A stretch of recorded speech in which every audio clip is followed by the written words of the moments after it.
नमस्कार दोस्तों, बहुत बहुत स्वागत है दोस्तों। आज हम जानेंगे बिहार के 50 महत्वपूर्ण विधानसभा सीटों के ओपिनियन पोल के बारे में। दोस्तों वीडियो में शुरू से अंत तक बने रहिएगा, स्किप मत करिएगा। और अगर जो आप अपनी विधानसभा सीट का रिजल्ट जानना चाहते हैं, अपनी विधानसभा सीट का ओपिनियन पोल जानना चाहते हैं, तो जल्दी से चैनल को सब्सक्राइब कर लो। साथ में कमेंट बॉक्स में कमेंट करके बता दो कि आपके विधानसभा सीट का क्या नाम है। ठीक है दोस्तों, बात करें बिहार में कुल 243 विधानसभा सीटें आती हैं, जहाँ पर 122 सीटों पर बहुमत का आंकड़ा होता है। जो भी कोई भी पार्टी 122 सीटें जीत जाती है, उसी पार्टी का मुख्यमंत्री बनता है। बात करें बिहार में वर्तमान में नीतीश कुमार की सरकार है। बात बताने वाली ये होगी, क्या नीतीश कुमार इस बार अपनी कुर्सी बचाए रखने में कामयाब हो पाते या नहीं। बता दें, यहाँ पे बिहार में 3 चरणों में वोटिंग इस बार होनी है, जहाँ पे पहला चरण 28 अक्टूबर, दूसरा चरण 3 नवंबर, तीसरा चरण 7 नवंबर को होगा।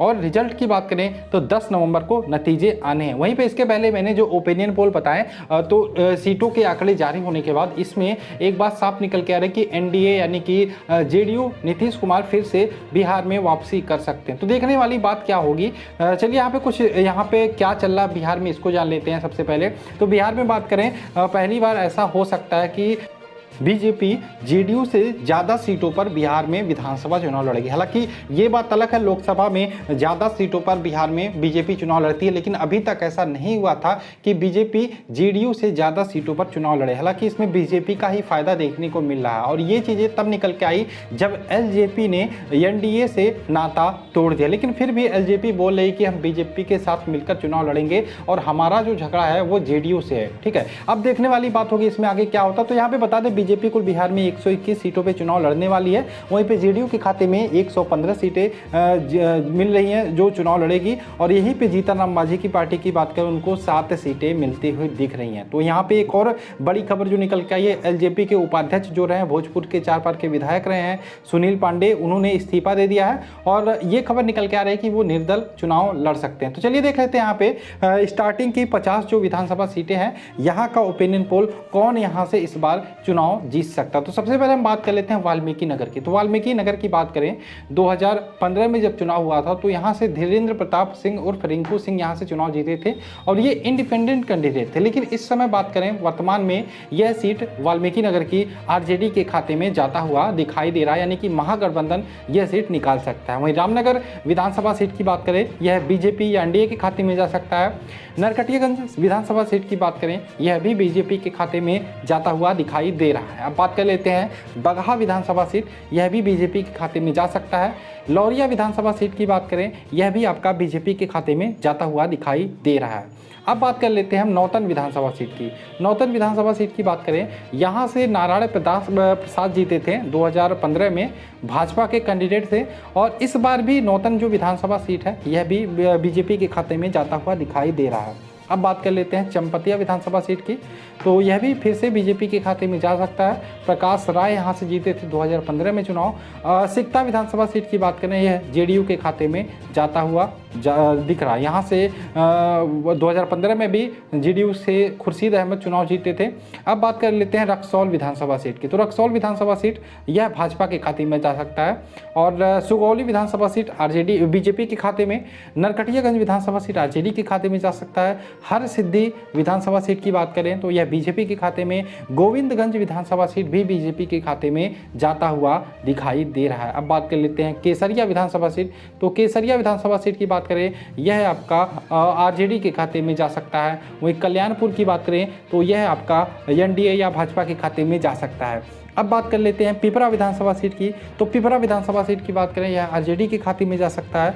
और मधुबन विधानसभा सीट की बात करें, यह एनडीए के खाते में जा सकता है। एनडीए में जब भी बोलूं तो ये समझ के रखिएगा कि बीजेपी या जेडीयू का उम्मीदवार वहां से चुनाव लड़ने वाला, और वह चुनाव जीत भी सकता है। अब बात कर लेते हैं मोतिहारी विधानसभा सीट, यह आरजेडी के खाते में जा सकता है। चरैया विधानसभा सीट की बात करें, यह आरजेडी के खाते में। ढाका विधानसभा सीट की बात करें, आरजेडी के खाते में। दोस्तों, अगर जो आपकी विधानसभा सीट का मैं ओपिनियन पोल नहीं बताया इस वीडियो में, तो आप मुझे कमेंट करके जरूर बताइएगा। नेक्स्ट वीडियो में आपको आपकी विधानसभा सीट का मैं रिजल्ट या ओपिनियन पोल जरूर बताऊंगा। यहाँ पे बात कर लेते हैं सेवहर विधानसभा सीट की, यह आरजेडी के खाते में जा सकता है।